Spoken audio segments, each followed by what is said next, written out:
ماہنامہ رحیمیہ لاہور، دسمبر 2021، ربیع الثانی، جمادی الاولی، 1443 ہجری۔ ارشاد گرامی حضرت اقدس مولانا شاہ عبد القادر رائے پوری قدس سرہ مسند نشین ثانی، خانقاہ عالیہ رحیمیہ رائے پور۔ کسی صاحب نے بتایا کہ روسی سائنسدان مردوں کو زندہ کرنے کے تجربات کر رہے ہیں۔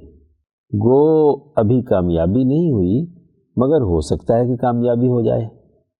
حضرت والا نے فرمایا کہ مشیت الہی پر موقوف ہے، جب وہ چاہے گی کامیابی ہو جائے گی۔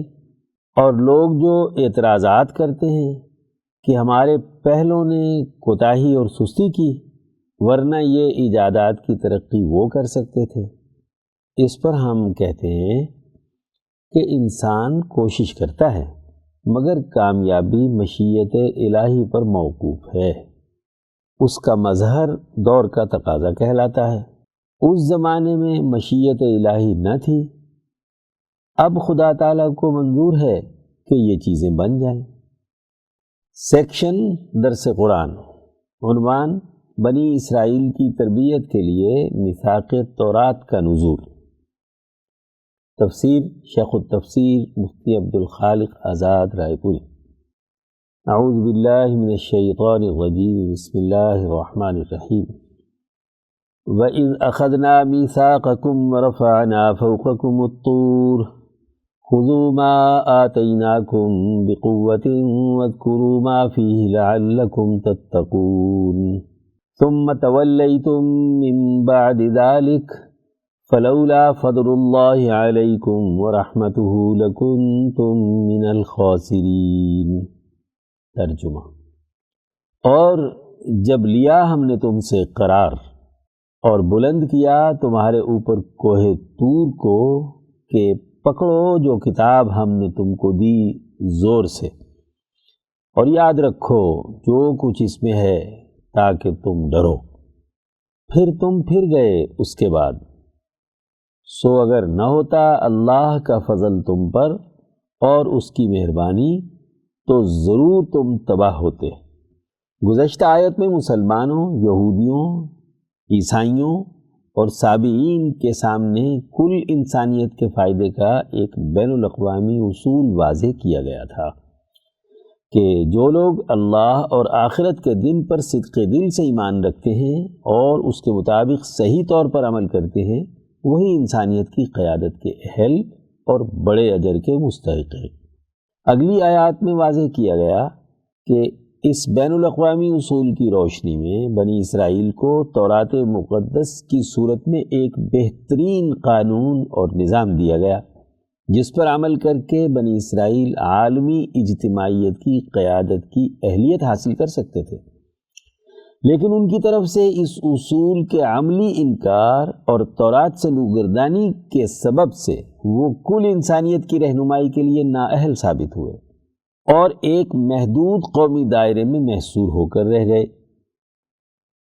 وَإِذْ أَخَذْنَا مِيثَاقَكُمْ، کسی بھی عملی نظم و نسق اور ملکی نظام کو چلانے کے لیے ایک معاہدہ عمرانی اور میثاق کی ضرورت ہوتی ہے۔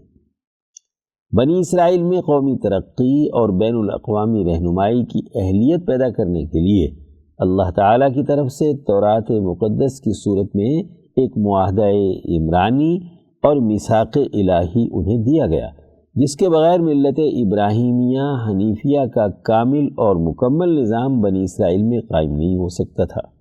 وَرَفَعْنَا فَوْقَكُمُ الطُّورَ، اس لیے اللہ تبارک و تعالیٰ نے ایک سائبان کی طرح ان پر طور پہاڑ کو بلند کیا تاکہ وہ اس قانون موسوی اور میثاق عمرانی کو خوب مضبوطی اور پوری ذمہ داری سے قبول کریں، اور اگر وہ ایسا نہیں کریں گے تو یہ پہاڑ ان پر آ گرے گا، جیسا کہ اللہ پاک نے دوسری جگہ فرمایا ہے، اور جس وقت اٹھایا ہم نے پہاڑ ان کے اوپر مثل سائبان کے اور ڈرے کہ وہ ان پر گرے گا۔ 7ویں سورت الاعراف، آیت نمبر 171۔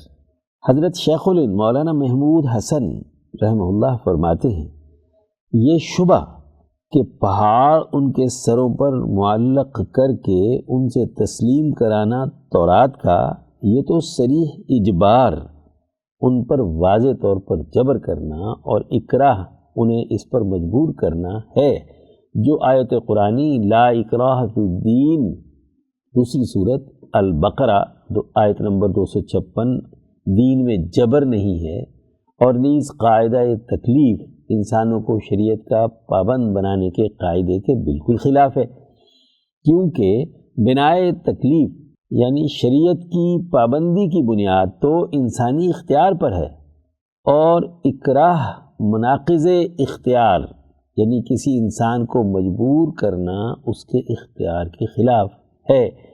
تو اس کا جواب یہ ہے کہ اکراہ دربارہ قبول دین ہرگز نہیں، یعنی دین کے قبول کرنے کے بارے میں یہاں مجبور کرنا نہیں۔ دین تو بنی اسرائیل پہلے سے قبول کیے ہوئے تھے، اور بار بار حضرت موسیٰ علیہ السلام سے تقاضا کرتے تھے کہ کوئی کتاب متضمن احکام یعنی احکامات شریعت پر مشتمل ہم کو لا کر دو کہ اس پر عمل کریں، اور اس پر معاہدہ کر چکے تھے۔ جب تورات ان کو دی گئی تو عہد شکنی پر کمر بستہ ہوئے۔ تو اب پہاڑ کا معلق کرنا نقض عہد یعنی معاہدہ توڑنے سے روکنے کے لیے تھا، نہ کہ قبول دین کے لیے۔ خذوا ما آتیناکم بقوہ، تورات کی صورت میں جو تمہیں میثاق عمرانی دیا گیا ہے، اس میں بیان کردہ دستور، آئین اور قانون کو پوری طاقت، قوت اور مضبوطی سے تھام لو، اس لیے کہ جب تک کوئی جماعت کسی قانون کی اصل شکل پر اس کی پوری معنویت اور روح کے مطابق عمل نہ کرے، اس وقت تک کامیاب نہیں ہو سکتی۔ قانون کی ظاہری شکل تبھی نتیجہ خیز ہوتی ہے جب اس کی اصل حکمت پوری طرح محفوظ رہے۔ وَاذْكُرُوا مَا فِيهِ لَعَلَّكُمْ تَتَّقُونَ، جو کچھ اس آئین اور قانون میں ہے اسے اچھی طرح یاد رکھنے کا حکم دیا گیا، اس لیے کہ کسی قانون اور میثاق عمرانی کے ذیلی اور ضمنی قوانین یعنی بائی لاز بناتے وقت اصل قانون کی روح اور حکمت کو پیش نظر رکھنا ضروری ہوتا ہے۔ تغیر پذیر حالات میں قانون پر عمل درآمد کے پروسیجرز طے کرتے وقت اصل قانون کو پیش نظر رکھنا ضروری ہوتا ہے۔ ایسی صورت میں ہی اللہ کے ڈر اور خوف کی اساس پر انسانیت میں عدل و انصاف کا نظام قائم کیا جا سکتا ہے۔ ثم تولیتم من بعد ذلک، اس کے بعد انہوں نے اس میثاق اور معاہدے کی خلاف ورزی کی۔ انہوں نے نہ صرف تورات کے اصل قوانین اور احکامات کو پس پشت ڈالا، بلکہ اس میثاق عمرانی و الہی کے احکامات کی اصل روح اور حکمت تک کو ذاتی خواہشات اور گروہی مفادات کے ذریعے سے ختم کر کے رکھ دیا۔ تورات کے احکامات سے روگردانی کے حوالے سے آئندہ آیات میں تفصیلات آ رہی ہیں۔ فلولا فضل اللہ علیکم ورحمتہ لکنتم من الخاسرین، بنی اسرائیل کی طرف سے اس تمام تر معاہدہ شکنی اور خلاف ورزی کے باوجود اللہ تبارک و تعالی نے ان پر اپنا فضل اور رحمت کرتے ہوئے انبیاء علیہم السلام اور ان کے حواریین کے ذریعے سے ان کی تربیت کا سلسلہ جاری رکھا۔ امام شاہ ولی اللہ دہلوی رحمہ اللہ فرماتے ہیں کہ انہوں نے جب صدق دل کے ساتھ تورات کی تعلیمات کی اطاعت اور فرمانبرداری کی اور اس کے احکامات کا نظام قائم کیا تو اللہ تعالیٰ نے ان پر برکات نازل کی، اور جب انہوں نے نافرمانی کی تو اللہ نے ان سے انتقام لیا۔ جب بھی ان پر کوئی مصیبت نازل ہوئی تو اس سے نکلنے کا انہیں راستہ بھی دکھایا۔ اس طرح ان کی تربیت اور اہلیت پیدا کرنے کے لیے انبیاء کے سچے حواریین اور متبعین کے ذریعے سیاست الہیہ کام کرتی رہی۔ تعویل الاحادیث، اگر اللہ تعالیٰ کا یہ فضل اور رحمت نہ ہوتی تو بنی اسرائیل سرے سے خسارے اور گھاٹے میں رہتے۔ سیکشن درس حدیث، عنوان آداب گفتگو، تحریر مولانا ڈاکٹر محمد ناصر جھنگ۔ عن عروة بن الزبير أن عائشة أخبرته أنه استأذن على النبي صلى الله عليه وسلم رجل فقال ائذنوا له فبئس ابن العشيرة أو بئس أخو العشيرة، فلما دخل الان له الكلام فقلت یا رسول اللہ قلت ما قلت ثم النت له في القول فقال ای عائشة ان شر الناس منزلة عند الله من تركه او ودعه الناس اتقاء فحشه۔ الصحیح البخاری حدیث 6131۔ حضرت عروہ بن زبیر رضی اللہ عنہ حضرت عائشہ رضی اللہ عنہ سے روایت کرتے ہیں کہ ایک آدمی نے نبی صلی اللہ علیہ وسلم سے اندر آنے کی اجازت طلب کی تو آپ صلی اللہ علیہ وسلم نے فرمایا اسے اندر آنے کی اجازت دے دو، یہ اپنی قوم کا انتہائی برا آدمی ہے۔ جب وہ اندر آیا تو آپ صلی اللہ علیہ وسلم نے اس کے ساتھ بڑی نرمی سے گفتگو فرمائی۔ میں نے کہا اللہ کے رسول آپ نے اس کے متعلق کیا فرمایا تھا، پھر اتنی نرمی کے ساتھ گفتگو فرمائی؟ آپ صلی اللہ علیہ وسلم نے فرمایا اے عائشہ، اللہ کے نزدیک مرتبے کے اعتبار سے بدترین شخص وہ ہے جسے لوگ اس کی بدزبانی سے محفوظ رہنے کے لیے چھوڑ دیں۔ داعی دین کو حکمت کے اصول پر بات کہنی چاہیے۔ حکمت کا معنی ہے گفتگو کا ایسا اسلوب جو مدلل اور دل نشین ہو اور مخاطب کی ذہنی سطح کا لحاظ کر کے بات کی جائے، جس سے اس کو اپنی غلط رائے اور رویے کو بدلنے میں آسانی ہو جائے۔ داعی کا فاتحانہ طرز عمل نقصان دہ ہوتا ہے۔ نبوی دعوت کا اسلوب انسان کو غور و فکر کے ذریعے از خود فیصلہ کرنے کی راہ پر ڈالنا ہوتا ہے۔ اس لیے قرآن حکیم نے کہا وَجَادِلْهُمْ بِالَّتِي هِيَ أَحْسَنُ کہ مخالف کی بات سے اختلاف بھی اچھے طریقے سے کیا جائے۔ زیر غور حدیث کی روشنی میں آداب گفتگو واضح ہوتے ہیں۔ حضرت عائشہ رضی اللہ عنہ فرماتی ہیں کہ ایک موقع پر رسول اللہ صلی اللہ علیہ وسلم گھر میں تشریف فرما تھے کہ کسی نے آپ سے ملاقات کی اجازت چاہی۔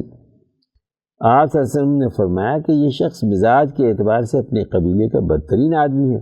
پھر آپ نے فرمایا ان کو اندر بلا لو۔ آپ صلی اللہ علیہ وسلم ملاقات کے وقت ان سے بڑے اچھے طریقے سے بات چیت کرتے ہیں۔ حضرت عائشہ صدیقہ رضی اللہ عنہ نے ان کے جانے کے بعد آپ صلی اللہ علیہ وسلم سے سوال کیا کہ ملاقات سے پہلے آپ نے اس کے بارے میں ناپسندیدگی کا اظہار فرمایا تھا، لیکن ملاقات کے وقت اس کے ساتھ آپ کا سلوک بہت اچھا تھا۔ تو آپ صلی اللہ علیہ وسلم نے جواب میں یہ بات ارشاد فرمائی کہ عائشہ، لوگوں میں بدترین شخص وہ ہوتا ہے جس کی بد زبانی اور بد کلامی کی وجہ سے لوگ اس سے بات چیت کرنے سے گریز کرنے لگ جائیں۔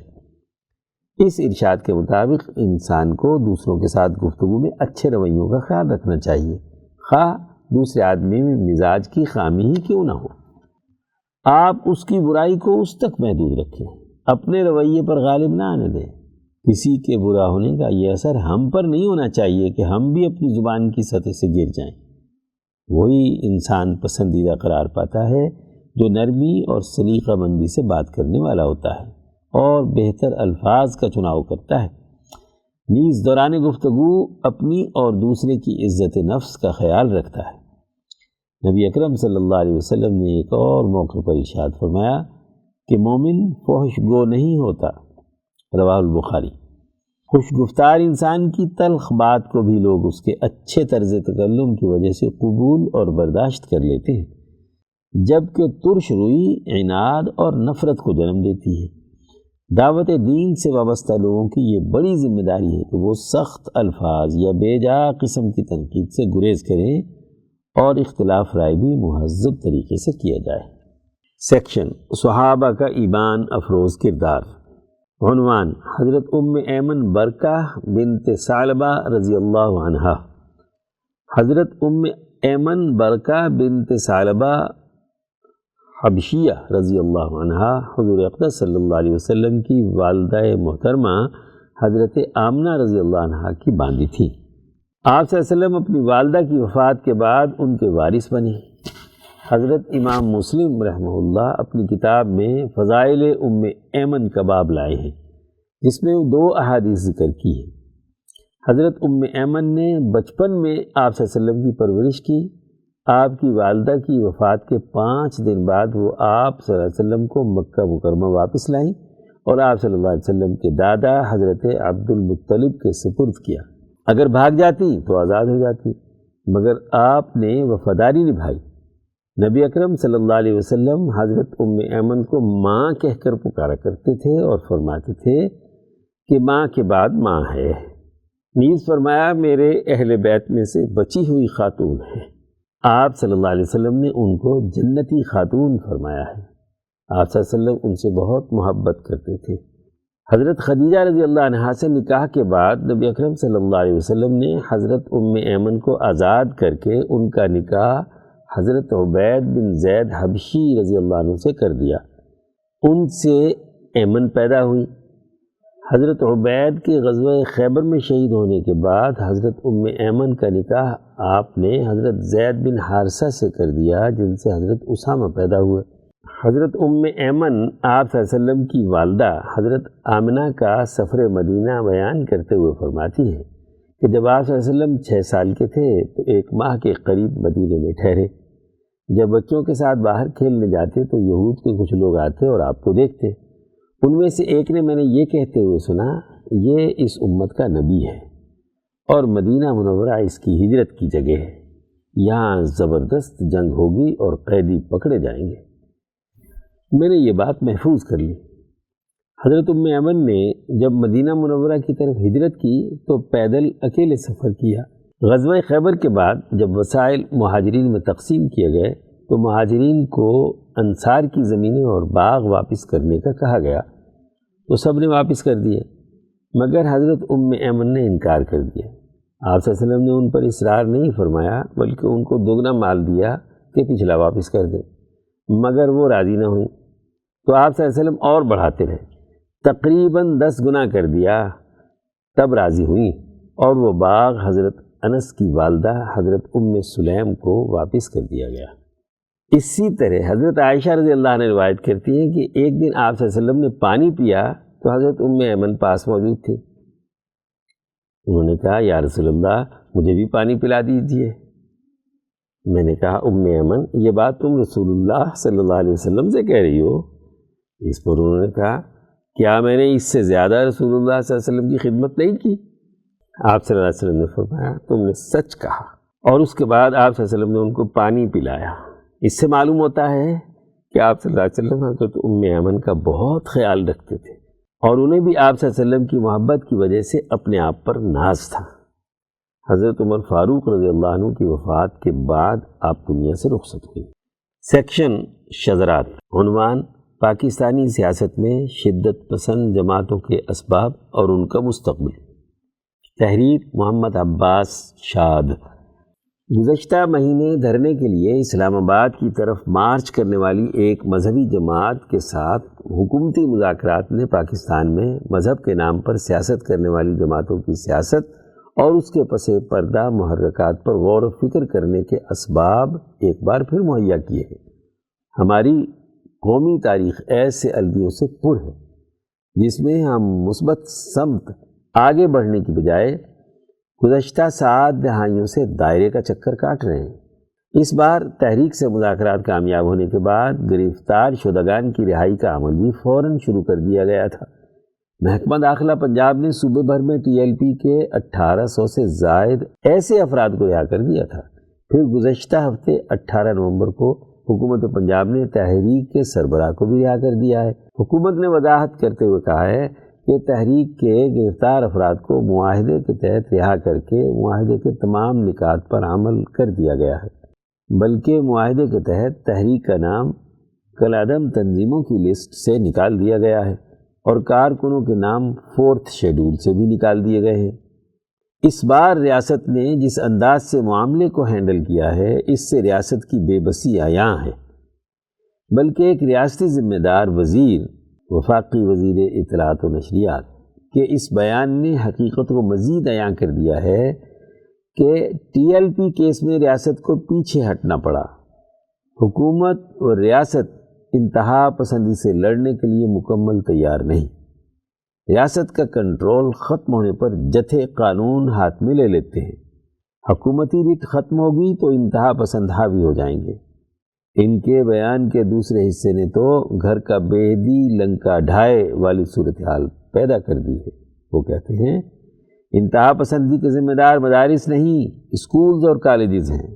جہاں 80 اور 90 کی دہائی میں شدت پسند اساتذہ بھرتی کیے گئے۔ یہ وہ صورتحال ہے جس سے پاکستان میں شدت پسند جماعتوں کی پیدائش اور افزائش کا پتہ لگایا جا سکتا ہے۔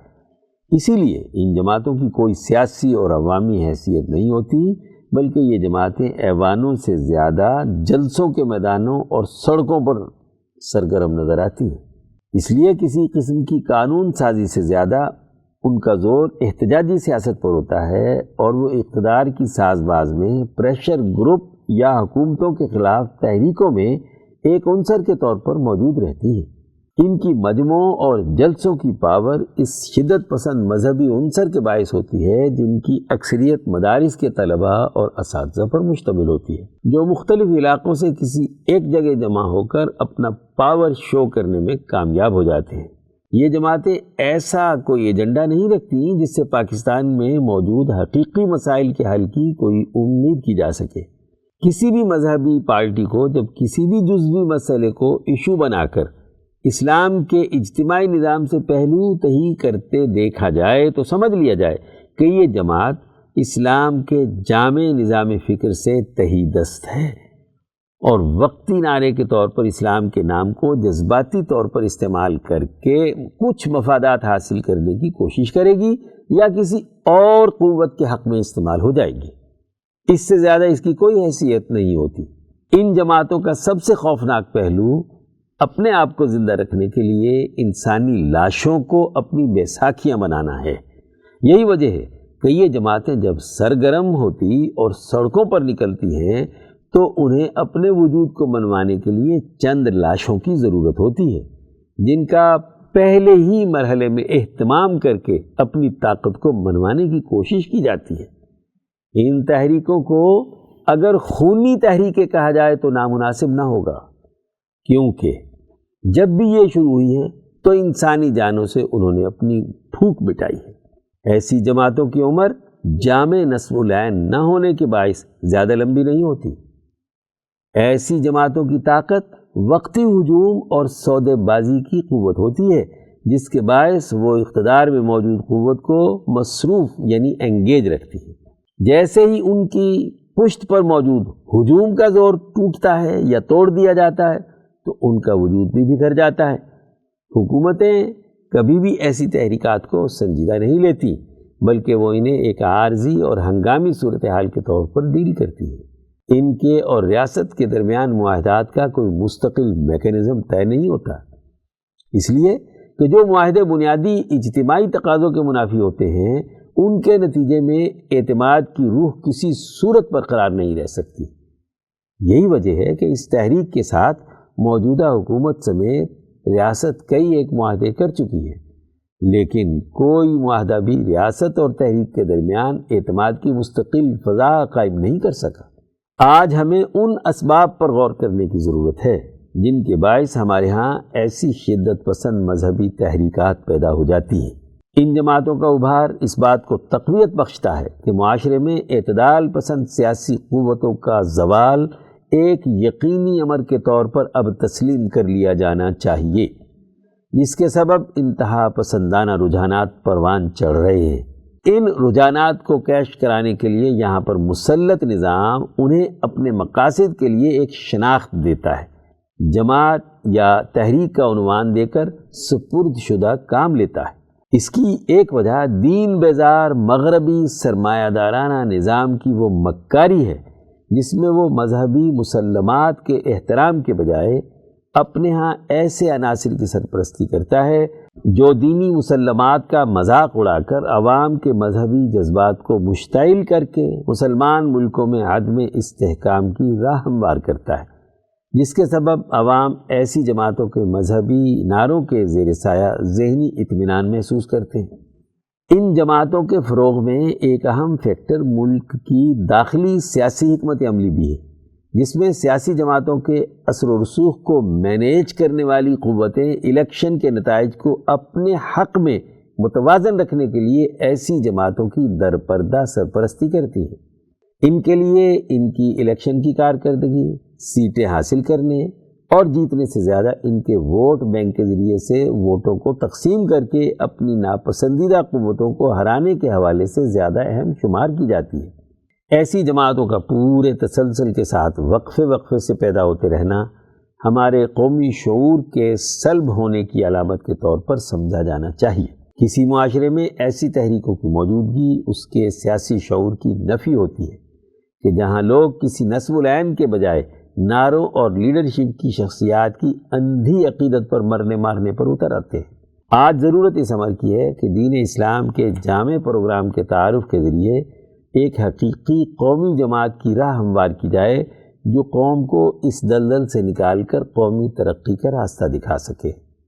مدیر سیکشن افکار شاہ ولی اللہ، عنوان خلق عدالت کے نتائج اور اس کے حصول کا طریقہ، مترجم مفتی عبد الخالق آزاد رائے پوری۔ اچھے اعمال کرنے والوں کے لیے اچھے نتائج۔ امام شاہ ولی اللہ دہلوی رحمہ اللہ حجت اللہ البالغہ میں فرماتے ہیں، پس جو لوگ خلق عدالت سے پھوٹنے والے اچھے اعمال کریں گے تو اللہ کی رحمت اور فرشتوں کی دعائیں ان کے شامل حال ہو جاتی ہیں، خواہ انہیں اس کا پورے طور پر ادراک ہو یا نہ ہو۔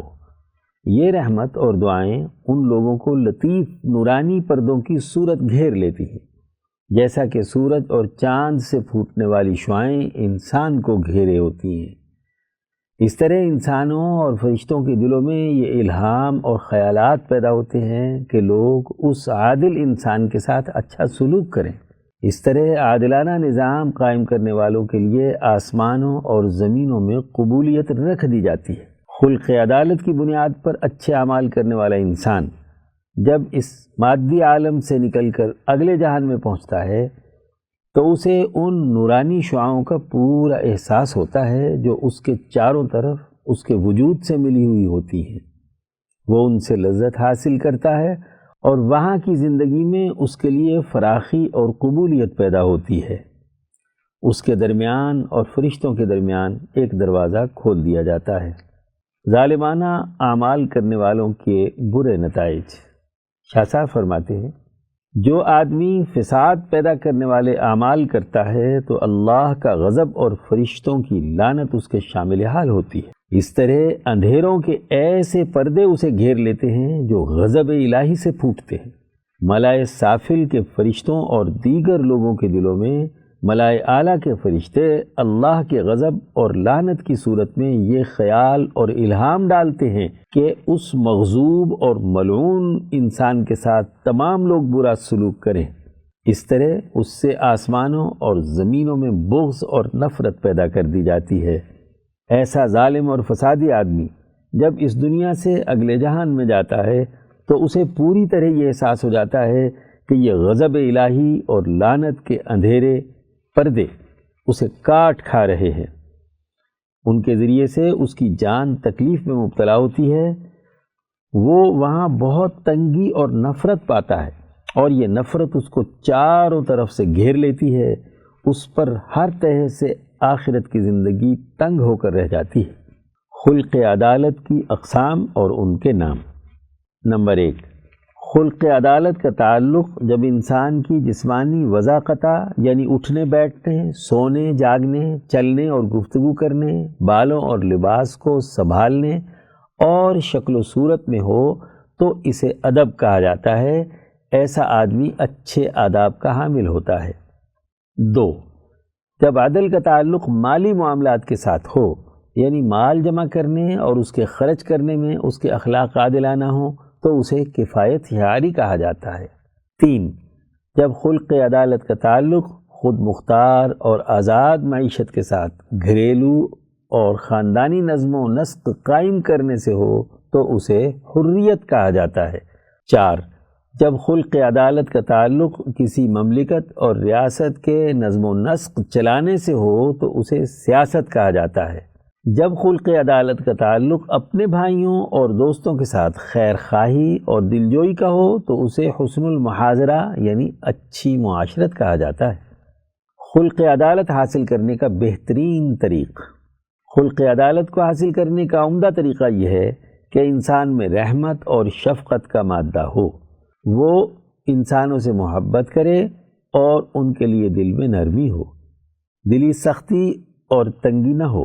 ان تمام امور کے ساتھ ساتھ وہ اجتماعیت کے فائدے کے لیے افکار کلیہ اور اجتماعی سوچ اور فکر کا حامل ہو، انسانی معاملات کے انجام اور نتائج پر اس کی گہری نظر ہو۔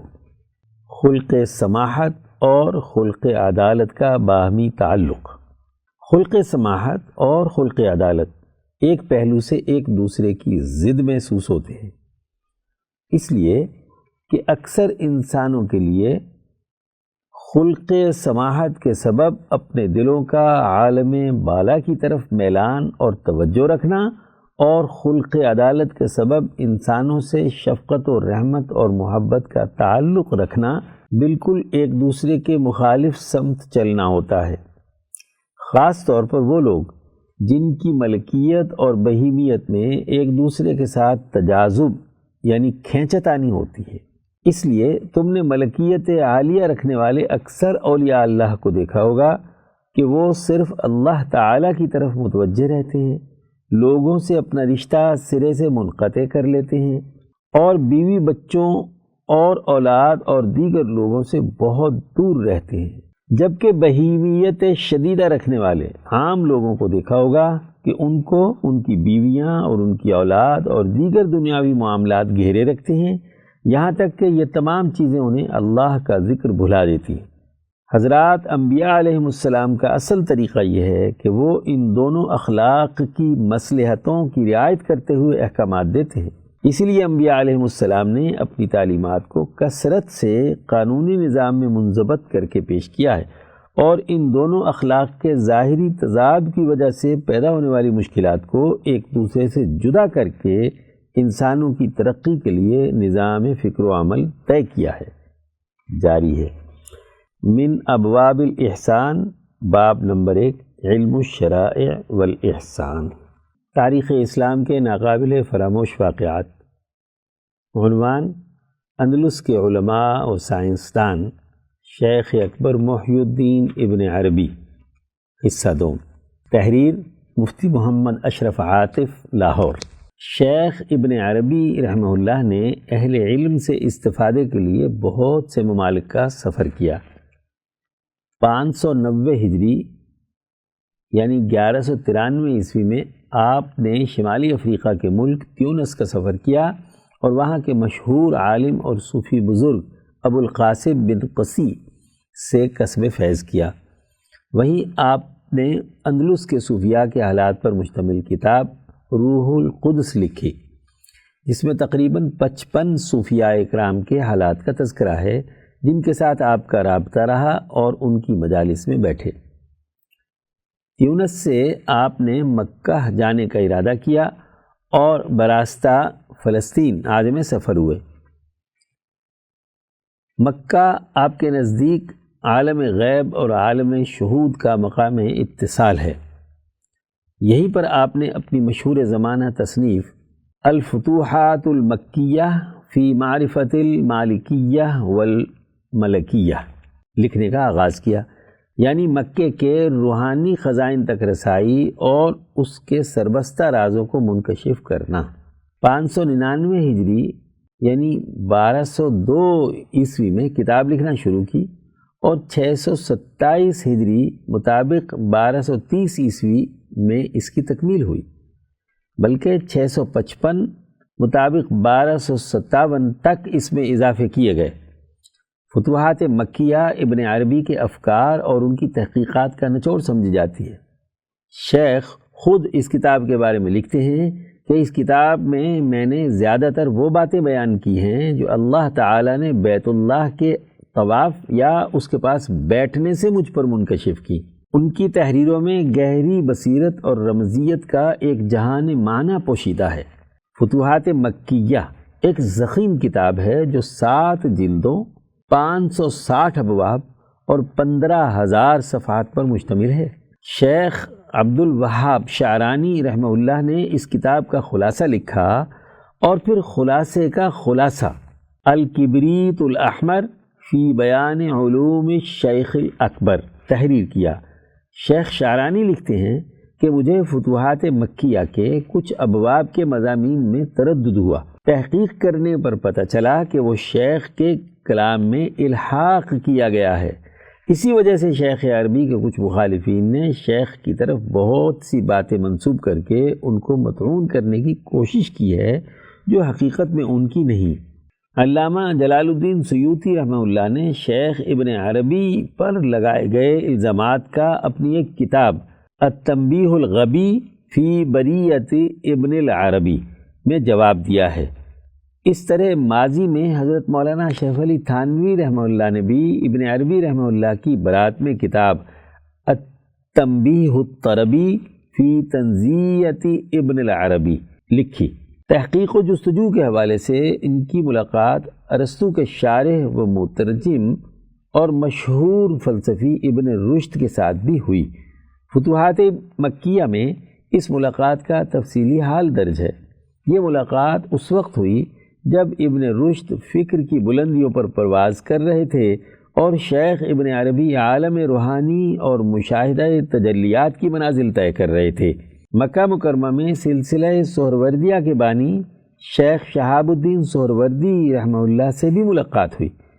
شیخ سہروردی سے ان کے شاگردوں نے ابن عربی کے بارے میں پوچھا کہ آپ نے انہیں کیسے پایا؟ تو آپ نے کہا وہ ایک سمندر ہے جس کا کوئی کنارہ نہیں۔ آپ نے بغداد، موصل اور دوسرے کئی شہروں کا سفر کیا۔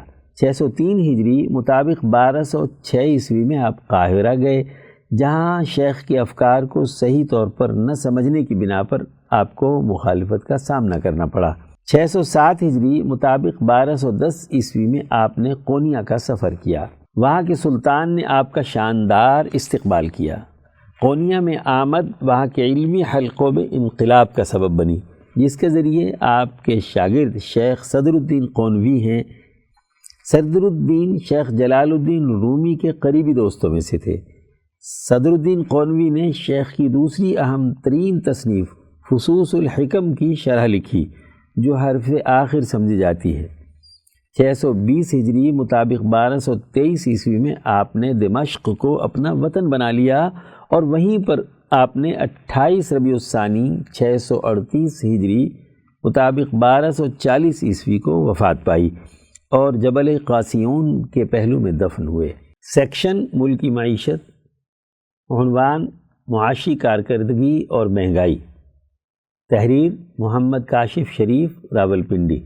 موجودہ مالی سال کی پہلی سہ ماہی میں پاکستان میں کام کرنے والی 100 بہترین کمپنیوں نے تقریباً 250 ارب منافع کا اعلان کیا ہے۔ ایک سال میں یہی منافع 1000 ارب سے بھی تجاوز کر سکتا ہے۔ اس کی بڑی وجہ پیٹرولیم، سیمنٹ اور ٹیکسٹائل سے متعلق شعبوں میں غیر معمولی بڑھوتری ہے۔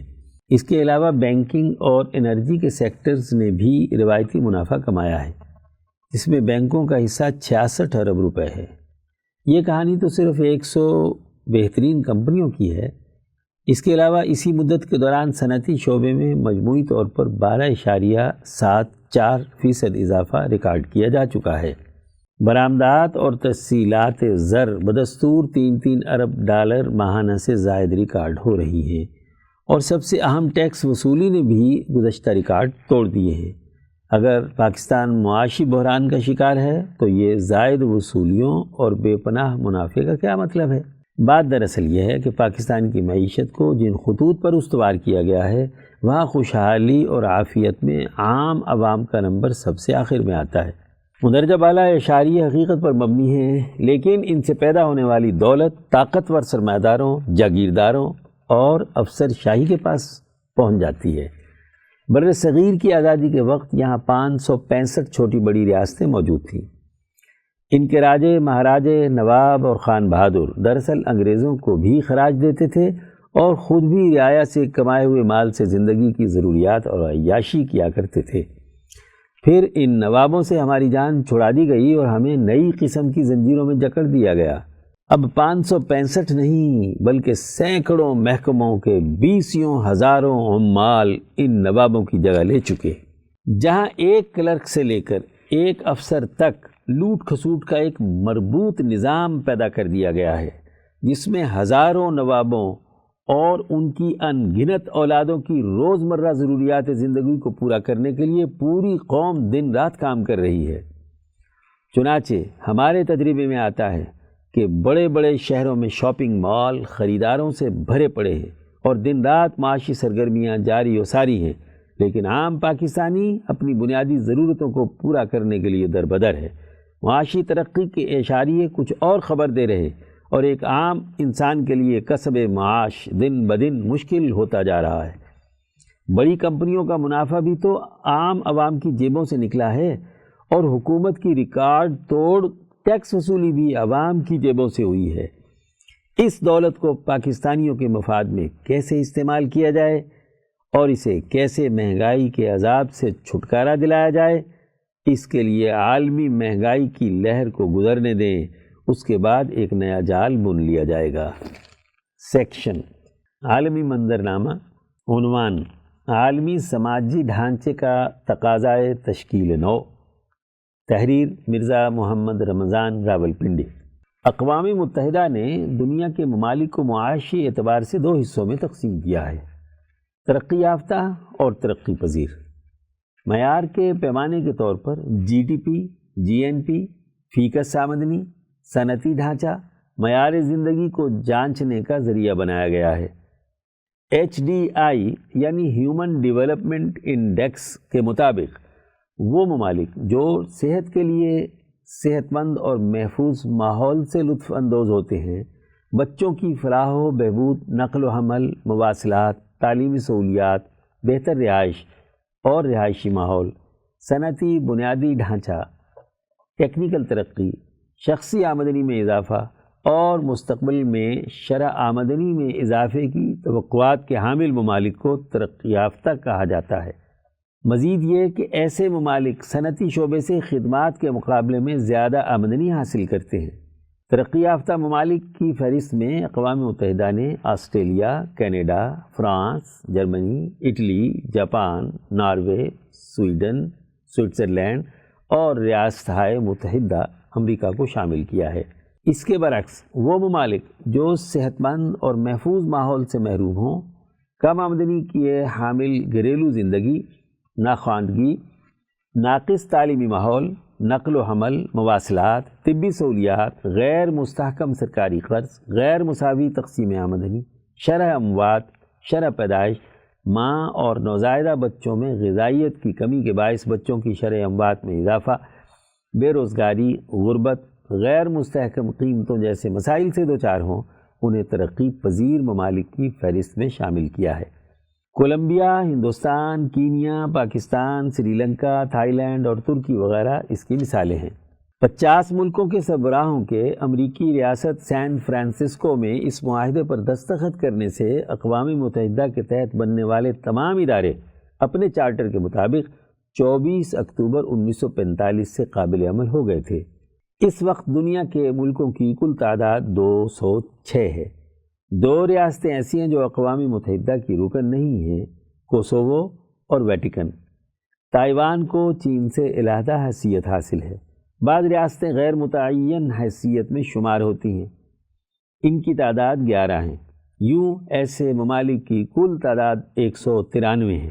لیکن اگر ہم ممالک کے بارے میں بات کریں اور اس تصور میں غیر تسلیم شدہ اور متنازع علاقوں کو بھی شامل کر لیں تو یہ تعداد 262 تک پہنچ سکتی ہے۔ ان تمام ممالک کے تعاون سے جو عالمی سماجی ڈھانچہ تشکیل دیا گیا ہے، اس میں عالمی سلامتی کے ضامن فورم کے مستقل ارکان کی تعداد صرف 5 ہے۔ یہی 5 ممالک دنیا کے رجحانات کا تعین کرتے ہیں۔ انہی کی اتباع میں مقامی ملکوں کے سماجی ڈھانچے بھی انہی خطوط کا عکس ہیں، جس کا نتیجہ یہ ہے کہ قومی وسائل پر ایک مخصوص طبقہ قابض ہے، جس نے نظام چلانے کے لیے جو انتظامیہ تشکیل دی، اس کا مزاج متکبرانہ ہے۔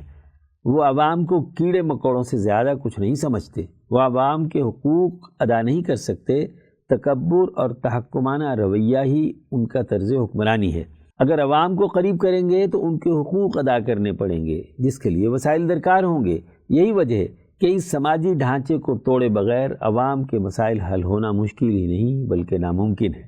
وہ آج کے عالمی سماجی ڈھانچے کے تحت کروڑوں عوام محنت کرتے ہیں، جبکہ نتائج چند خاندانوں کی تجوریوں میں منتقل ہو جاتے ہیں۔ محنت کشوں کا چھپر خالی کا خالی ہی رہتا ہے۔ عجیب فلسفہ ہے کہ ایک انسان جیسے جیسے محنت کرتا ہے ویسے ویسے قلاش ہوتا جاتا ہے۔ سماجی نظام اسے تحفظ دینے کی بجائے اس کی چھت چھین لیتا ہے۔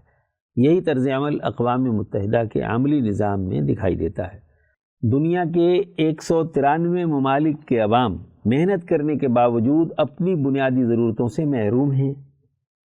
انہیں ترقی پذیر کہہ کر سلا دیا جاتا ہے، جبکہ دنیا کے G7 یعنی 7 بڑے ممالک ان کی محنتوں کے نتائج مسلسل چرا رہے ہیں، جس پر دنیا میں ان کی مذمت ہونی چاہیے تھی۔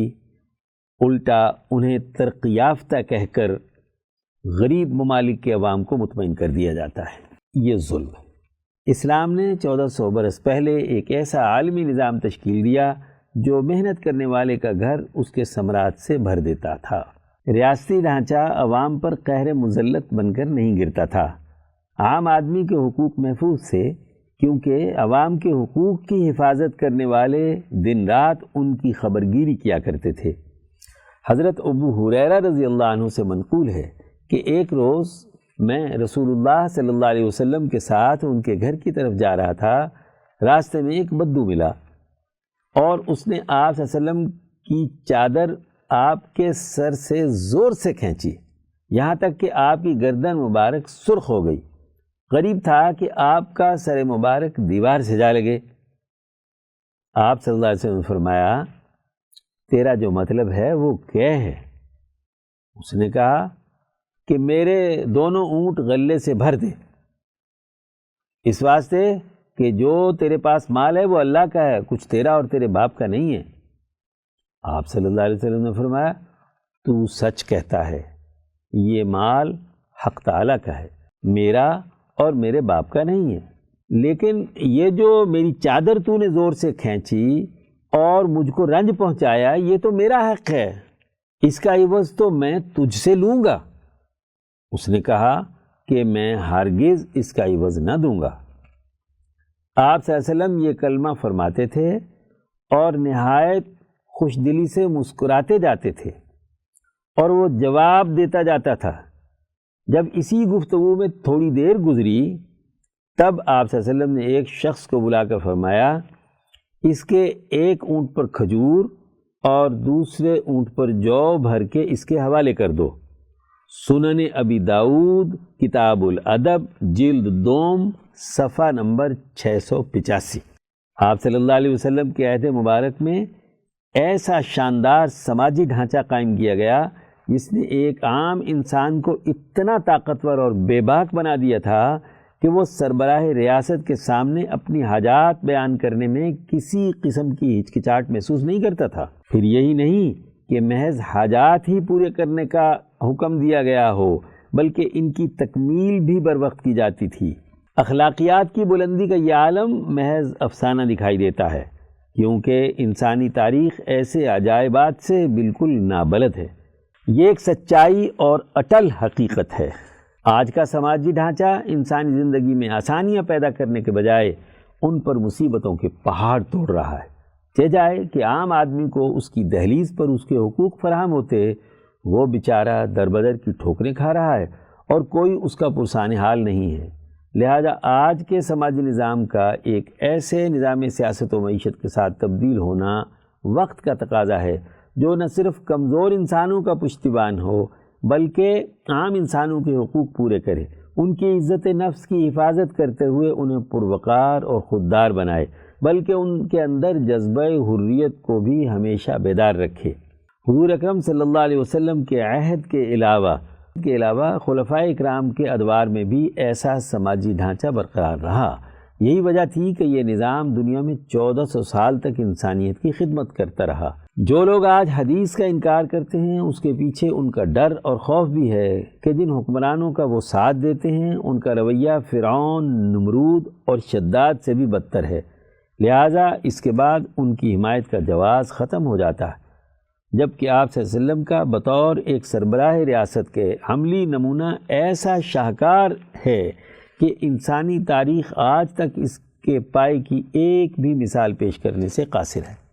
سیکشن خطبات و بیانات، عنوان قرآن حکیم کا بنیادی موضوع اور اس کے حقوق، رپورٹ سید نفیس مبارک حمدانی، لاہور، 12 نومبر 2021 کو حضرت اقدس مفتی عبدالخالق آزاد رائے پوری مدظ اللہ نے جامعہ خدیجۃ الکبریٰ بورے والا میں خطبہ جمعہ دیتے ہوئے ارشاد فرمایا، معزز دوستو، کتاب مقدس قرآن حکیم کا بنیادی موضوع کل انسانیت کی فلاح و بہبود ہے۔ اللہ کی اس پاک کتاب کا مخاطب ہر انسان ہے۔ اس انسان کی اصل انسانیت کو ابھارنے کے لیے، دنیا اور آخرت میں کامیاب بنانے کے لیے یہ کتاب نازل کی گئی ہے۔ اللہ پاک فرماتے ہیں کہ ہم نے اس کتاب مقدس کو حق کے ساتھ نازل کیا ہے۔ 70ویں سورت بنی اسرائیل، آیت نمبر 105۔ یہ حق باتیں بیان کرتی ہے، سچائی پر مشتمل بنیادی حقائق، انسانیت کی بھلائی کے بنیادی حقیقی اصول یہ کتاب مقدس قرآن حکیم بیان کرتی ہے۔ اس کے نزول کا ایک ہی مقصد ہے کہ انسانیت کو سچی اور کھری باتیں بتلائی جائیں۔ اس کتاب کا پہلا اور بنیادی حق یہ ہے کہ اس کو پوری ترتیب کے ساتھ پڑھا جائے، تجوید و قرات کا لحاظ رکھ کر اس کی تلاوت کی جائے۔ بالخصوص ہر مسلمان جو نبی اکرم صلی اللہ علیہ وسلم کی رسالت پر اور اللہ تبارک و تعالیٰ کی وحدانیت پر ایمان لایا ہے، اس پر لازم ہے کہ وہ قرآن حکیم کی تلاوت کو صحیح مخارج اور صفات کے ساتھ پڑھنے کی استعداد اور صلاحیت پیدا کرے۔ قرآن حکیم کے حوالے سے دوسری ذمہ داری جو ہم پر عائد ہوتی ہے وہ اس کا معنی اور مطلب سمجھنا ہے کہ کتاب مقدس قرآن حکیم ہم سے کیا مطالبہ کرتی ہے، ہمیں کن باتوں کا حکم دیتی ہے، کون سے اصول اور ضابطے بتلاتی ہے کہ جس کی روشنی میں ہمیں اپنی زندگی کی تعمیل کرنی چاہیے۔ تیسری بڑی بنیادی ذمہ داری یہ ہے کہ کتاب مقدس قرآن حکیم کے اصول اور ضابطے معلوم کر لینے اور اس کا مطلب اور مفہوم سمجھ لینے کے بعد پھر اس کا عملی نظام قائم کرنا، اپنے اعمال کو اس کے مطابق استوار کرنا، یہ بھی مسلمان جماعت کی بنیادی ضرورت ہے کہ جب ہم ایک کتاب پر ایمان رکھتے ہیں، نبی اکرم صلی اللہ علیہ وسلم کو برحق سمجھتے ہیں، آپ صلی اللہ علیہ وسلم پر نازل ہونے والی کتاب کو حقانی کتاب مانتے ہیں، تو اس حق کے مطابق حقانی نظام کا قائم ہونا، اجتماعی معاملات کا طے ہونا، سیاسی، معاشی اور سماجی امور کا سر انجام پانا، یہ بھی تو لازمی ہے۔ اور یہ اس وقت تک نہیں ہوگا جب تک کہ ایک چوتھا کام نہ ہو۔ چوتھا کام یہ ہے کہ قرآن حکیم کے احکامات اور اس کے اساسی امور کے مطابق افراد کی تربیت کرنا، تزکیہ کرنا، ان کے دلوں سے حسد، کینہ، بغض اور ناحق رویوں کو نکالنا اور حقانی اخلاق کو ان کے دلوں میں منتقل کرنا، جسے اصطلاح میں طریقت کہا جاتا ہے۔ جب تک تزکیہ نہ ہو، پاکیزگی اخلاق نہ ہو، صحیح معیار پر کام کرنے کی صلاحیت اور استعداد پیدا نہ ہو، تو بحیثیت مجموعی سوسائٹی ترقی نہیں کر سکتی۔ مدارس و مکاتب کا بنیادی مقصد بھی یہی ہے کہ مسلمانوں میں قرآن حکیم سے متعلق یہ 4 امور پیدا کریں۔ درست تلفظ کے ساتھ تلاوت قرآن حکیم کی اہمیت۔ حضرت آزاد رائے پوری مدظ اللہ نے مزید فرمایا، آج ہمیں یہ جاننا چاہیے کہ قرآن حکیم جو ذمہ داریاں ہم پر عائد کر رہا ہے، ان کو ہم نے کہاں تک نبھایا ہے، کہاں تک ان کا صحیح حق ادا کیا ہے۔ کوتاہی اور کمزوری موجود ہے تو اسے دور کرنے کی فکر کرنا چاہیے۔ اس حوالے سے پہلی کمی اور کوتاہی تو یہ ہے کہ عام مسلمانوں کی اکثریت قرآن حکیم کو صحیح تلفظ کے ساتھ پڑھنے کی صلاحیت سے بھی مجموعی طور پر دور جا چکی ہے۔ یہ بڑی فکر کی بات ہے کہ جس کتاب پر ہمارا ایمان ہے، اس کو صحیح طور پر پڑھنے کی استطاعت اور صلاحیت سے بھی ہم محروم ہو گئے ہوں۔ صحیح طور پر پڑھنا اس لیے ضروری ہے کہ دنیا کی کسی بھی زبان کو اگر پورے تلفظ کے ساتھ نہ پڑھا جائے تو معنی اور مطلب کچھ سے کچھ ہو جاتا ہے۔ دنیا بھر کی زبانوں میں قوما فل سٹاپ کا بہت لحاظ رکھا جاتا ہے۔ فل سٹاپ غلط جگہ پر لگا ہوا ہو تو اسی عبارت کا کوئی اور مطلب ہوتا ہے، قوما کہیں اور لگا لو تو مطلب کچھ اور ہو جاتا ہے۔ اسی طرح قرآن حکیم میں زیر زبر کے فرق سے لفظ کی معنویت ہی بدل جاتی ہے۔ صحیح مخرج کے ساتھ لفظ نہ پڑھا جائے اور وقف صحیح جگہ نہ کیا جائے تو اس کا مطلب ہی بدل جاتا ہے۔ قرآن حکیم کو ذمہ داری کے ساتھ پڑھنے پڑھانے والے مدارس اور مکاتب کی اہمیت بھی اس لیے ہے کہ وہ قرآن حکیم کو صحیح تلفظ اور قرات کے ساتھ پڑھنے پڑھانے کا طریقہ سکھاتے ہیں۔ مدارس و مکاتب میں بغیر کسی معاوضے کے تعلیم و تربیت کو غنیمت سمجھنا چاہیے۔ قرآن حکیم کے حوالے سے مدارس و مکاتب کے اس نظام سے استفادہ کرنا ہر مسلمان کی ذمہ داری ہے۔ اس لیے ہر مسلمان کو، چاہے وہ بچہ ہو یا بوڑھا ہو چکا ہو، اگر بالفرض اس کا تلفظ صحیح نہیں ہے تو اس کو کچھ وقت نکال کر ان مکاتب اور مدارس میں اپنے تلفظ کو صحیح کرنا چاہیے۔ پھر قرات بھی ہم یہ دیکھتے ہیں کہ کوئی خوش الہانی سے گا گا کر پڑھے تو بڑا اچھا قاری ہے۔ قرات کا مطلب گانے اور دل کو پرچانے کے ساتھ نہیں ہے۔ قرات کا تعلق تو صحیح تلفظ کے ساتھ پڑھنے سے ہے۔ آوازوں کا زیر و بم تو تحسینات میں سے ہے، ہو جائے تو اچھی بات ہے، نہیں تو نہیں۔ لیکن جو فرض ہے وہ مخارج اور صفات کا لحاظ کر کے صحیح تلفظ کے ساتھ پڑھنا پڑھانا ہے، یہ ہمارے لیے ضروری ہے۔ قرآن حکیم کو صحیح تلفظ کے ساتھ پڑھنے پڑھانے کی عادت بنانی چاہیے۔ سیکھ لینے کے بعد پھر روزانہ قرآن حکیم کی کچھ نہ کچھ تلاوت ضرور کی جائے۔ 1 رکوع ہو، 2 رکوع ہوں، 4 رکوع ہوں، جتنا بھی اللہ توفیق دے تاکہ وہ عادت برقرار رہے۔ اگر عادت چھوٹ جاتی ہے تو پھر انسان وہیں کا وہیں رہ جاتا ہے۔ آپ کو اگر صحیح طریقے سے تلاوت آ گئی تو اب اگلے مرحلے میں یہ بھی ضروری ہے کہ قرآن حکیم کے شرعی احکامات سیکھنے کا شوق اور جذبہ ہو۔ خود سیکھیں، اس علم کی اہمیت سمجھیں، اس علم کے علماء سے اپنی زندگی کے بنیادی فرائض و واجبات اور احکامات سیکھنے چاہیے۔ قرآنی احکام و عبادات اور تزکیہ قلب و اخلاق کی اہمیت۔ حضرت آزاد رائے پوری مدظ اللہ نے مزید فرمایا، قرآن حکیم کے حوالے سے دوسری کوتاہی ہمارے ہاں یہ پائی جاتی ہے کہ شریعت کے احکامات سے ناواقفیت ہے۔ ہم اپنے اپنے شعبے کے قوانین تو جانتے ہیں، ڈاکٹر میڈیکل سائنس کے بنیادی اساسی اصول جانتا ہے، انجینئر اپنے شعبے کے اصول جانتا ہے، سوسائٹی کے جو نافذ العمل قوانین ہیں ان سے وکلاء واقف ہیں، لیکن شریعت کے احکامات کیا ہیں جو قومی اور بین الانسانی ہیں، ان سے تو ہمیں بالکل واقفیت نہیں۔ ایک مسلمان جو نبی اکرم صلی اللہ علیہ وسلم پر ایمان رکھتا ہے، اس کا یہ اہم ترین فریضہ ہے کہ قرآن حکیم کی تلاوت سیکھنے کے بعد اس کے شرعی احکامات سے واقفیت حاصل کرے۔ شرعی احکامات وہ ہیں جن کا واضح اور دو ٹوک انداز میں اللہ اور اس کے رسول نے حکم دیا ہے۔ ہر مسلمان کو بالخصوص اپنے شعبے کے حوالے سے رسول اللہ صلی اللہ علیہ وسلم کی ہدایات سیکھنا فرض ہے۔ ایک کاشتکار ہے تو زراعت کے اصول، ایک تاجر ہے تو تجارت کے اصول، ایک صنعت کار ہے تو صنعت کے اصول اور ضابطے نبی اکرم صلی اللہ علیہ وسلم نے کیا بیان فرمائے ہیں، یہ جاننا اس پر لازم ہے۔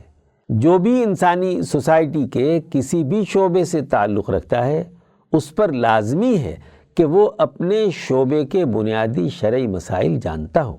قرآن حکیم کے حوالے سے تیسری بڑی کوتاہی ہمارے ہاں یہ ہے کہ ظاہری اور رسمی طور پر تو ہم شرعی احکامات و عبادات، نماز، روزہ اور باقی کام بھی کر رہے ہوں گے، لیکن دل کی دنیا نہیں بدلتی۔ دل میں وہی حسد، وہی کینہ، وہی بغض، وہی بد اخلاقی، وہی غصہ، وہی نفرتیں۔ تو اگر دل صاف نہیں ہوا تو اس کا تزکیہ نہیں ہوا۔ نماز بھی پڑھی، روزہ بھی رکھا، حج بھی کیا، عبادات بھی کی، تو دل کی حالت نہ بدلنے کے نتیجے میں وہ نتیجہ خیز نہیں ہوتی۔ یہ تبھی ہوگا جب ہمارے اخلاق درست ہوں گے۔ اگر اخلاق درست نہیں ہے لیکن تلاوت بھی بہت کر لی، بہت خوش الہانی سے قرات پڑھ بھی لی اور سن بھی لی، نماز بھی پڑھ لی، روزہ بھی رکھ لیا، حج بھی کر لیا، اخلاق نہیں بدلے، دوسرے انسانوں کو نقصان پہنچانے کے جذبے میں کمی نہیں آئی، اصلاح نہیں ہوئی اور اعلیٰ اخلاق پیدا نہیں ہوئے، تو ہم نے قرآن حکیم کے اس تیسرے اہم ترین فریضے سے غفلت برتی۔ قرآن حکیم کے حوالے سے چوتھے فریضے سے تو سرے سے غفلت ہے، یعنی نبی اکرم صلی اللہ علیہ وسلم کے بتائے ہوئے سیاسی، معاشی، سماجی اور اجتماعی نظام کے مطابق اپنا قومی اور بین الاقوامی نظام تشکیل دینا۔ اس حوالے سے سب سے بڑی غفلت یہ ہے کہ عام طور پر اس اجتماعی فریضے کو فریضہ بھی نہیں سمجھا جاتا۔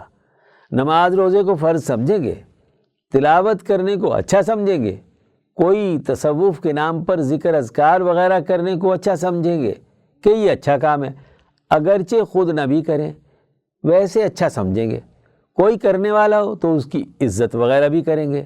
لیکن دین کے اجتماعی غلبے کا سیاسی اور معاشی نظام اور اس کی اجتماعیت کی سوچ ہی ہمارے دماغوں سے نکل گئی، کرنا تو بعد کی بات ہے۔ مسلمانوں کی قرآن سے غفلت اور سرمایہ داری کے ہلاکت خیز نتائج۔ حضرت آزاد رائے پوری مدظ اللہ نے مزید فرمایا، آج ہمیں سوچنا چاہیے کہ قرآن حکیم کے حوالے سے یہ چار چیزیں ہمارے ہاں کیوں نہیں رہی؟ قرآن حکیم صحیح تلفظ کے ساتھ کیوں نہیں پڑھا جا رہا؟ شریعت کے احکامات کیوں نہیں معلوم؟ دلوں کا تزکیہ کیوں نہیں ہو رہا؟ اور ہمارے ملک میں 99% مسلمان ہونے کے باوجود مسلمانوں کا سیاسی نظام کیوں قائم نہیں ہو رہا؟ اس کو سمجھنا چاہیے۔ ان تمام خرابیوں کی جڑ اس دور کا سب سے بڑا سرمایہ پرستی کا بت ہے، جس کی بارگاہ میں سب سجدہ ریز ہے۔ آج اللہ کے مقابلے میں پتھر کا شرک نہیں ہے، نہ کوئی قبر کا شرک ہے، نہ کسی اور چیز کا ہے۔ آج اللہ کی توحید اور دین کے مقابلے پر سب سے بڑی بت پرستی سرمایہ پرستی ہے۔ سرمایہ کا بت ننگا ناچ رہا ہے۔ عالمی سرمایہ دار ہمارے جیسے چھوٹے ملکوں کو غلام رکھنے کے لیے، آزادی سے محروم رکھنے کے لیے ایک پورا عالمی نیٹ ورک بنائے ہوئے ہیں، جس کے ذریعے سے ہمیں غلام بنایا جا رہا ہے، اور ہم اجتماعی طور پر خواہی نہ خواہی اس سرمایہ داری نظام کے اعلی کار بن رہے ہیں۔ کئی سو سالوں سے یہ عالمی سرمایہ داری نظام دنیا بھر پہ مسلط ہوا ہے، بالخصوص اس بر عظیم پاک و ہند میں 200 سال براہ راست اس نے اس پورے ملک کو لوٹا۔ سرمایہ داری کا بانی ایڈم سمتھ لکھتا ہے کہ یورپین قوموں کو اب یہ لازمی اور ضروری ہے کہ دنیا بھر سے زر کھینچ کر اپنے پاس لائیں۔ دولت کا بہاؤ برطانیہ کی طرف ہونا چاہیے۔ یہ وہ بنیادی نظریہ تھا جس پر ایسٹ انڈیا کمپنی نے عمل کیا اور اس کے بعد برٹش شہنشاہیت نے عمل کیا۔ آج یہ بڑھتے بڑھتے بڑھتے اس حد تک پہنچ گیا کہ بظاہر ملکوں کو آزادی دے دی، لیکن جیسے 200 سالہ دور میں برطانوی سامراج یہاں سے اپنی حکومتوں کے زمانے میں لوٹ کھسوٹ کر کے زر کھینچ رہا تھا، اپنے گورنروں اور انتظامی افسروں اور اسٹیبلشمنٹ کے ذریعے سے آج بھی وہی کام سرمایہ دارانہ مافیاز کے ذریعے سے ہو رہا ہے۔ آج ہمیں سوچنا چاہیے کہ قرآن حکیم کے ساتھ تعلق کے نتیجے میں ہمارے اندر جو مثبت تبدیلی آنی چاہیے تھی وہ تبدیلی عنقا ہے۔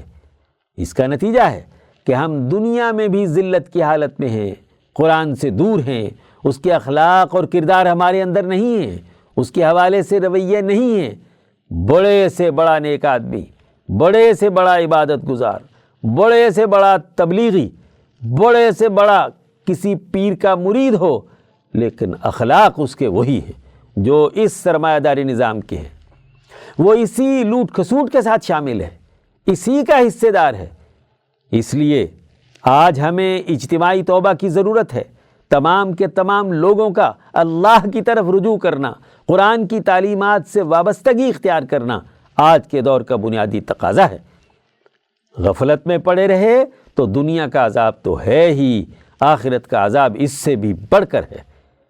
اللہ تعالی ہمیں قرآن حکیم کو سمجھنے اور اس کا صحیح طور پر حق ادا کرنے کی توفیق عطا فرمائے، آمین۔ سیکشن وفیات، عنوان حضرت حاجی یعقوب علی رحمہ اللہ کا سانحہ ارتحال۔ تحریر مفتی عبدالخالق آزاد رائے پوری۔ سلسلہ عالیہ رحیمیہ رائے پور کے چوتھے مسند نشین حضرت اقدس مولانا شاہ سعید احمد رائے پوری رحمہ اللہ کے مجاز حاجی یعقوب علی ہارون آبادی مختصر علالت کے بعد 15 ربیع الاول 1443 ہجری مطابق 22 اکتوبر 2021 بروز جمعۃ المبارک بہاولپور کے ایک اسپتال میں ارتحال فرما گئے۔ انا للہ و انا الیہ راجعون، انا للہ ما اخذ ولہ ما اعطا۔ آپ کی پیدائش 1358 ہجری مطابق 1940 عیسوی ہندوستان کی مشہور ریاست بیکانیر کے ایک گاؤں گنگارام میں ہوئی۔ آپ کے والد محترم کا اسم گرامی عبدالعزیز تھا، جو بہت دیندار اور پرہیزگار انسان تھے۔ 1947 عیسوی میں پاکستان بننے کے بعد ان کا خاندان ہارون آباد ضلع بہاول نگر کے قریب ایک گاؤں میں منتقل ہو گیا تھا۔ انہوں نے ابتدائی تعلیم قرآن کریم ناظرہ اپنے گاؤں میں حاصل کی۔ اس کے بعد ہارون آباد میں 1377 ہجری مطابق 1958 عیسوی میں میٹرک کیا اور پھر پاکستان نیوی میں ملازمت اختیار کر لی۔ اس دوران خدمات سر انجام دیتے ہوئے متعدد ممالک میں جانے کا اتفاق ہوا۔ وہ اپنی ملازمت کے آخری 10 سال اسلام آباد میں تعینات رہے۔ تقریباً 25 سال نیوی میں خدمات سر انجام دینے کے بعد 1460 ہجری مطابق 1986 عیسوی میں ریٹائر ہوئے۔ حاجی صاحب مرحوم فرمایا کرتے تھے کہ میں پہلے نماز روزے سے بہت دور اور بدعتی ماحول سے تعلق رکھتا تھا، داڑھی بھی منڈایا کرتا تھا۔ پھر دل میں بے چینی پیدا ہوئی اور یہ خیال ہوا کہ کسی متبع سنت شیخ سے بیعت ہو جاؤں۔ ایسے کامل شیخ کی تلاش میں ادھر ادھر پھرتا رہا، لیکن کہیں طبیعت نہ لگی۔ آپ کے بڑے بھائی حاجی یوسف علی مرحوم کا بیعت کا تعلق دین پور ضلع بہاول نگر میں قائم خانقاہ کے تیسرے مسند نشین حضرت مولانا محمد یحییٰ بہاول نگری رحمہ اللہ خلیفہ مجاز حضرت اقدس مولانا شاہ عبدالقادر رائے پوری رحمہ اللہ سے تھا۔ 1400 ہجری مطابق 1980 عیسوی میں تعطیلات کے زمانے میں آپ ہارون آباد تشریف لائے ہوئے تھے۔ حاجی یعقوب علی فرماتے ہیں کہ ایک روز میرے بڑے بھائی حاجی یوسف علی نے فرمایا کہ دین پور شریف بہاول نگر میں ایک بزرگ ہیں، ان کے پاس چلتے ہیں، آپ کی طبیعت کو ان سے مناسبت ہو تو بیعت ہو جانا، ورنہ واپس آ جائیں گے۔ پہلے تو میں نے انکار کیا، لیکن بھائی صاحب کے اصرار پر ان کے ساتھ دین پور آ گیا۔ حضرت بہاول نگری رحمہ اللہ نماز جمعہ کے لیے مسجد میں تشریف لائے تو آپ کو دیکھتے ہی میرے دل میں شوق پیدا ہوا کہ میں انہی بزرگ سے بیعت ہوں گا۔ نماز کے بعد میں نے حضرت سے بیعت کی درخواست کی، جسے آپ نے قبول فرما لیا اور بیعت فرما کر اپنے حلقہ خدام میں شامل فرما لیا۔ بیعت کے بعد حضرت کی دعا اور برکت سے میرے اندر بڑی تبدیلی پیدا ہوئی۔ سوانح حضرت مولانا محمد یحییٰ بہاول نگری رحمہ اللہ، صفحہ نمبر 222۔ حضرت اقدس مولانا محمد یحییٰ بہاول نگری نے آپ کو حضرت اقدس مولانا شاہ عبدالعزیز رائے پوری رحمہ اللہ سے تعلق قائم رکھنے کا حکم دیا۔ اس طرح آپ نے عمر بھر حضرت اقدس سے بہت گہرا تعلق رکھا۔ ایک دفعہ حضرت اقدس رائے پوری ثالث اسلام آباد میں حاجی صاحب کے گھر قیام فرما تھے اور حضرت بہاول نگری رحمہ اللہ حج بیت اللہ کے لیے تشریف لے گئے تھے۔ وہاں سے حاجی یعقوب علی کے نام ایک خط میں حضرت بہاول نگری تحریر فرماتے ہیں کہ آپ کا خط ملا جس کا اشد انتظار تھا۔ غالباً آپ آفتاب رشد و ہدایت کی آغوش میں ہیں۔